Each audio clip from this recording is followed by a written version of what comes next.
Primary interview প্রস্তুতির আরও একটি পর্ব নিয়ে চলে এলাম। তো এই ভিডিওটি কাদের সবথেকে বেশি গুরুত্বপূর্ণ হতে চলেছে? যারা বাড়িতে সেলফ স্টাডি করো, যারা আগামী রিক্রুটমেন্টের জন্য, ইন্টারভিউর জন্য প্রস্তুতি হচ্ছ বাড়িতে সেলফ স্টাডি করে, তাদের জন্য আজকের ভিডিওটি খুবই গুরুত্বপূর্ণ। তো আজকের ভিডিওতে আমি যে নতুন শিক্ষানীতি এনইপি 2020 সেই সম্পর্কে A to Z আলোচনা করেছি ও সংবিধান থেকে কিছু গুরুত্বপূর্ণ কোশ্চেনও দিয়েছি। তো আপনারা খাতা পেন নিয়ে বসুন এবং আমার সাথে কোশ্চেনগুলো আপনার দরকার হলে লিখতে পারেন। আর বাকিটা হলো যেটা নতুন শিক্ষানীতি সম্পর্কে আমি পুরো ডিটেলসে যেটা ডেসক্রিপটিভ আলোচনা করেছি। তো আপনারা ধীর স্থিরভাবে শুনুন, আস্তে আস্তে ভিডিওটি পুরো দেখবেন, না হলে কিছুই বুঝতে পারবেন না। তো আপনারা ভিডিওটি সঙ্গে থাকুন। তো ভিডিওটি শুরু করা যাক। নতুন শিক্ষানীতি সম্পর্কে আলোচনার আগে আমি কিছু গুরুত্বপূর্ণ কোশ্চেন দিয়েছি, তো এইগুলো আপনারা নোট করে নিতে পারেন। তো ভারতীয় সংবিধান থেকে কিছু কোশ্চেন, তার মধ্যে 1 নম্বরে আছে ভারতীয় সংবিধানে কী কী উল্লেখযোগ্য সংশোধন হয়েছে এই সম্পর্কে। 2 নম্বরে সংবিধানে বর্তমানে কতগুলি পার্ট আছে। 3 নম্বর এই আরটি অ্যাক্টটি বর্তমানে কোন পার্টে রয়েছে। 4 নম্বর কোন ধারায় অন্তর্ভুক্ত করা হয়েছে। 5 নম্বর আরটি অ্যাক্ট সম্পর্কে কোন 3টি পার্টে উল্লেখ করা আছে। 6 নম্বর আমাদের সংবিধানে বেসিক স্ট্রাকচার কী। 7 নম্বর সেগুলি কোথায় উল্লেখ আছে। 8 নম্বর আরটিআই কী। 9 নম্বরে আছে মৌলিক কর্তব্য কী, সেগুলি কী কী। 10 নম্বরে আছে কত সালে কোন সংশোধনীয় মাধ্যমে পঞ্চায়েত রাজ অন্তর্ভুক্ত করা হয়। 11 নম্বরে স্বাধীনতা বলতে কী বোঝেন। 12 নম্বর আমরা কি সত্যি স্বাধীন। 13 নম্বর আমাদের সংবিধান কবে গৃহীত হয়েছিল বলতে পারবেন। সংবিধান কবে গৃহীত হয়েছিল আর কবে থেকে কার্যকরী করা, এই কোশ্চেনটি খুবই ইম্পর্টেন্ট, এই দুটো কোশ্চেন। 14 নম্বরে আছে গণতন্ত্র প্রজাতন্ত্র কথা দুটির অর্থ বলতে পারবেন। 15 নম্বরে শিশুদের অধিকার রক্ষার কথা সংবিধানের কোন কোন ধারায় আছে। যেহেতু আপনি শিক্ষা সংক্রান্ত কোশ্চেন, সেইগুলো এই শিক্ষার ধারা, শিক্ষার অধিকার সব কিছু সম্পর্কে জানতে হবে। 16 নম্বর আছে শিশু শ্রম বিরোধী আইন সংবিধানের কোথায় আছে। আমাদের শিশু শ্রম বিরোধী আইন বা শিশু শ্রম যেটা বেআইনি, সেটা সেই আইনটি আসলে বেআইনি, যেটা সেই সংবিধানে কোথায় আছে সেটা সেই সম্পর্কে জানতে হবে। তো এই ছিল 16টি সংবিধান থেকে খুবই গুরুত্বপূর্ণ কোশ্চেন। তো আশা করছি আপনারা নোট করে নিয়েছেন। তো এইগুলো অ্যান্সার আপনারা করবেন, আর কোনো অ্যান্সার যদি আপনারা না পান তো অবশ্যই কমেন্টে জানাবেন, আমি চেষ্টা করব পরে কোনো ভিডিওতে সেই অ্যান্সারগুলো দিয়ে দেওয়ার। তো এরপরে আমি আলোচনা করছি এনইপি 2020 সম্পর্কে। তো এনইপি 20 সম্পর্কে আমি ডিটেলসে পুরো আলোচনা করছি, সেই জন্য ভিডিওটি একটু লম্বা হবে। তো আপনারা ধীরে স্থিরভাবে ভিডিওটি দেখবেন। আর হচ্ছে এনইপি সম্পর্কে আপনারা এরপরে আর কোনো আপনাদের মনে কোনো প্রশ্ন থাকবে না, এবং ইন্টারভিউ যদি এনইপি সম্পর্কে যে কোনো কোশ্চেন ধরায় তো আপনারা পেরে যাবেন। তো ভিডিওটি অবশ্যই পুরো দেখবেন। তো জাতীয় শিক্ষানীতি 2020 বা এনইপি 2020 নিউ এডুকেশন পলিসি বা ন্যাশনাল এডুকেশন পলিসি, এনইপি 2020। তো জাতীয় শিক্ষানীতি সম্পর্কে আমি ডিটেলসে পড়ছি, তো আপনারা ধীরে স্থিরভাবে ভিডিওটি অবশ্যই দেখবেন ও কিছু কিছু লাইন আমি বোঝাবো, সেগুলো আপনারা বোঝার চেষ্টা করবেন। তো শুরু করা যাক ভিডিওটি। তো জাতীয় শিক্ষানীতি 2020 সম্বন্ধে বলতে গেলে প্রথমেই যেটা জানা দরকার সেটা হলো স্বাধীনতার পর ভারতে কীভাবে শিক্ষানীতি রদবদল হয়েছে। কতকগুলি কমিশন স্বাধীন ভারতে এসেছে যারা বিভিন্নভাবে জাতীয় শিক্ষানীতি রদবদল ঘটানোর চেষ্টা করেছে, কিন্তু সেই ব্রিটিশ আমলের নীতিগুলি সামান্য পরিবর্তন ঘটিয়ে পুরনোভাবে এখনও পর্যন্ত এগিয়ে চলেছে।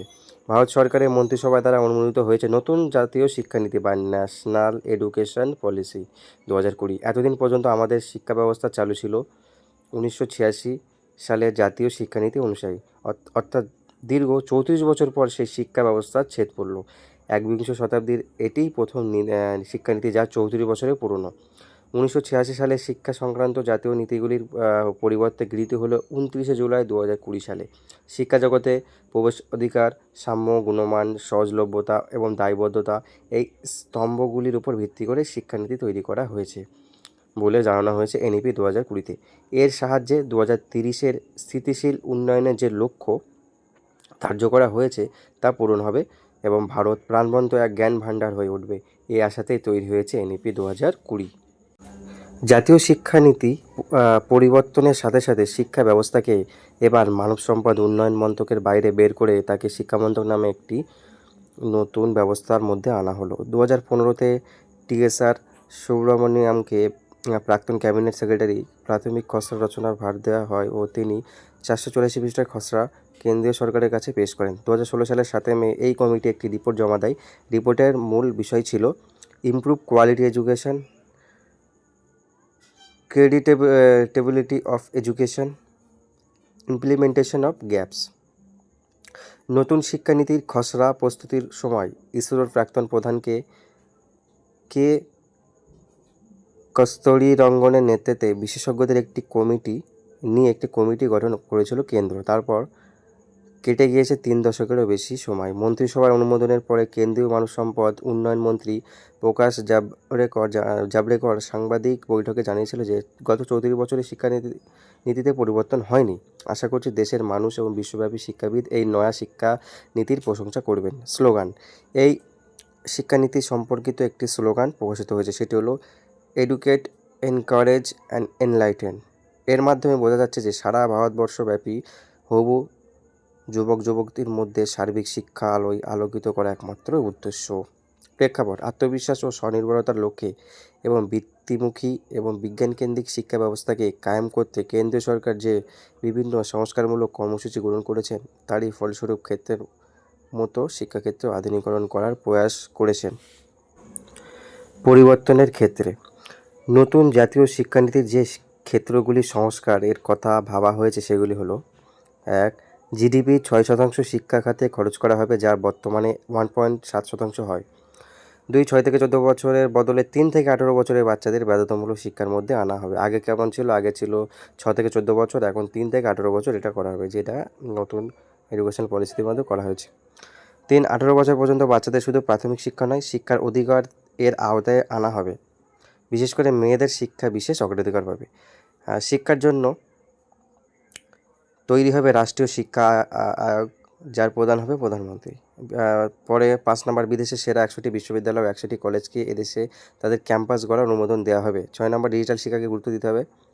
ন্যাশনাল এডুকেশনাল টেকনোলজি ফোরাম তৈরি করা হবে ও কোর্সের প্রাথমিকভাবে 8টি আঞ্চলিক ভাষার প্রকাশ করা হবে। কস্তুরবা গান্ধী স্কুলগুলিতে দ্বাদশ শ্রেণী পর্যন্ত উন্নতি করা হবে।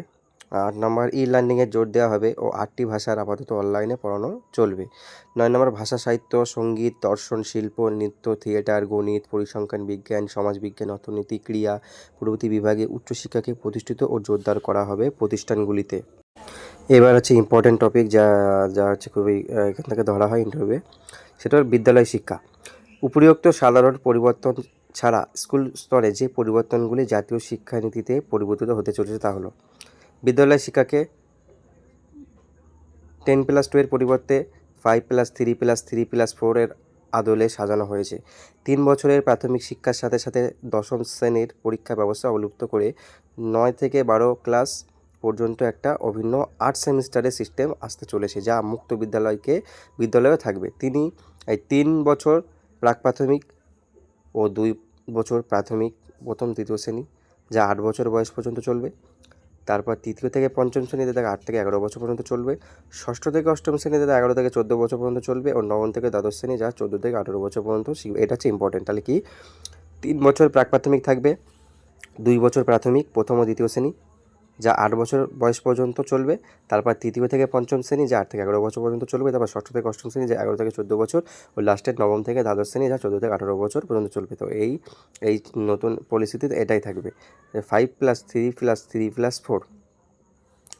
পৃথকভাবে কলা, বিজ্ঞান, বাণিজ্য বিভাগ না রেখে সুবিধামতো শিক্ষার্থী যে কোনো বিষয় গ্রহণ করতে পারবে। তার মানে শিক্ষার্থীরা যেমন ইচ্ছা তারা তেমন সাবজেক্ট নিতে পারবে। 2025 সাল নাগাদ সব রাজ্য কেন্দ্রের বিদ্যালয়কে তৃতীয় শ্রেণী পর্যন্ত বাধ্যতামূলক শিক্ষা নিশ্চিত করার কথা বলা হয়েছে। ষষ্ঠ শ্রেণী থেকে বৃত্তিমূলক শিক্ষাকে গুরুত্ব দেওয়া হয়েছে, যাতে 50% বিদ্যালয়কে প্রশিক্ষণকে লক্ষ্যমাত্রা ধার্য করা হয়েছে। 5 নম্বরে ষষ্ঠ শ্রেণী থেকে কোডিং শেখানো বৃত্তিমূলক শিক্ষা অন্তর্ভুক্ত করার কথা বলা হয়েছে। 6 নম্বরে মূল্যায়নের ক্ষেত্রে তীরস্থীয় নিজেরা, সহপাঠীর ও শিক্ষকেরা ব্যবস্থা থাকবে। 7 নম্বর, বোর্ড পরীক্ষায় বড় ও ছোট প্রশ্ন থাকবে। 8 নম্বর, প্রথম শ্রেণী শিশুদের ক্ষেত্রে প্রথম 3 মাস খেলাভিত্তিক শিক্ষার ব্যবস্থা থাকবে। 9 নম্বর, শিক্ষার লক্ষ্য হবে শুধু জ্ঞান অর্জন নয়, বরং তার চরিত্র গঠন ও সার্বিক বিকাশের উপযোগী। 10 নম্বর, ন্যূনতম পঞ্চম শ্রেণী পর্যন্ত মাতৃভাষা ও স্থানীয় ভাষার শিক্ষা গ্রহণ করতে হবে। 11 নম্বর, দিব্যাঙ্গ শিক্ষার্থীদের জন্য থাকবে বিশেষ ব্যবস্থা। 12 নম্বর সাক্ষরতা, প্রাথমিক শিক্ষা, বৃত্তিমূলক শিক্ষণ, জটিল জীবনশৈলী বিষয়ে শিক্ষণের ব্যবস্থা থাকবে। 13 নম্বর সংস্কৃত ভাষাকে বিদ্যালয় স্তরে গুরুত্ব দিতে হবে। তারপর উচ্চশিক্ষা কি? উচ্চশিক্ষা কলেজ ও বিশ্ববিদ্যালয় স্তরে যে সুপারিশগুলো গৃহীত হয়েছে তা হলো 2040 সাল নাগাদ সব উচ্চশিক্ষা প্রতিষ্ঠানগুলিতে মাল্টিডিসিপ্লিনারি করতে হবে এবং ন্যূনতম ছাত্রছাত্রীর সংখ্যা হবে 3000 এবং প্রতি জেলায় অন্তত একটি করে এই ধরনের শিক্ষা প্রতিষ্ঠান গড়ে তুলতে হবে। উচ্চশিক্ষার 2 নম্বর পয়েন্ট, মূল্যায়নের গ্রেড অনুযায়ী শিক্ষা প্রতিষ্ঠানগুলিকে স্থায়িত্বশাসন দেওয়া হবে। 3 নম্বর, শিক্ষা প্রতিষ্ঠানগুলিকে অনলাইন প্রোগ্রাম ও দূরশিক্ষার ব্যবস্থা বা ডিডিএল থাকবে। 4 নম্বর, শিক্ষা প্রতিষ্ঠানগুলি সমাজসেবা, পরিবেশবিদ্যা, নীতিশিক্ষা প্রভৃতির ক্ষেত্রে গুরুত্ব দেবে এবং ক্রেডিট বেস স্কোরিং চালু হবে। কলেজ ভর্তির জন্য প্রবেশিকা পরীক্ষা থাকবে। কোনো কলেজ না চাইলে চালু নাও করতে পারে। স্নাতক কোর্স 3 থেকে 4 বছরের, স্নাতকোত্তর কোর্স 1 থেকে 2 বছরের, ইন্টিগ্রেটেড কোর্স 5 বছরের হবে। উচ্চশিক্ষা এন্ট্রি এক্সিট থেকে অনেক স্বাধীনতা থাকছে, এই অনুযায়ী সার্টিফিকেট দেওয়া হবে। এমফিল কোর্স থাকছে না। শিক্ষা প্রতিষ্ঠানে ইকো ক্লাব, স্পোর্টস ক্লাব, সাংস্কৃতিক কলা কেন্দ্র সহ নানা ভারমুক্ত বিষয় সুযোগ থাকবে। ছাত্রাবাসের ন্যূনতম চিকিৎসা ব্যবস্থার সুযোগ থাকবে। সব উচ্চশিক্ষা প্রতিষ্ঠানকে এক ছাতার তলায় এনে higher educational commission of India গঠিত হবে, যার অধীনে থাকবে grand commission, UGC, all India council of technical education বা AICTE এবং national assessment and accreditation council বা NAAC। 12, শিক্ষা প্রতিষ্ঠান লাভজনক ক্ষেত্র হবে না। 13 নম্বর, প্রযুক্তিকে শিক্ষা প্রতিষ্ঠানে কাজে লাগাতে Indian institute of translation and interpretation বা ITI গড়ে তোলা হবে। এছাড়া অন্যান্য প্রস্তাবসমূহ: 1, সহশিক্ষক, প্রধান শিক্ষক, শিক্ষিকাদের নিজেদের উদ্যোগে প্রতি বছর 50 ঘন্টা কন্টিনিউয়াস প্রফেশনাল ডেভেলপমেন্ট বা CPD এর অংশগ্রহণ করতে বলা হয়েছে। 2, 2021 সাল নাগাদ NCT ও NCERT এর যৌথ উদ্যোগে NCFT প্রকাশ হবে। 3, 2030 সাল নাগাদ সাধারণ ডিগ্রি কলেজ ও বিশ্ববিদ্যালয় ট্রেনিংয়ের ব্যবস্থা সম্পন্ন হবে। 4 বছরের ইন্টিগ্রেটেড গ্র্যাজুয়েশন ও বিএড বা গ্র্যাজুয়েটের 2 বছর বিএড চালু হবে।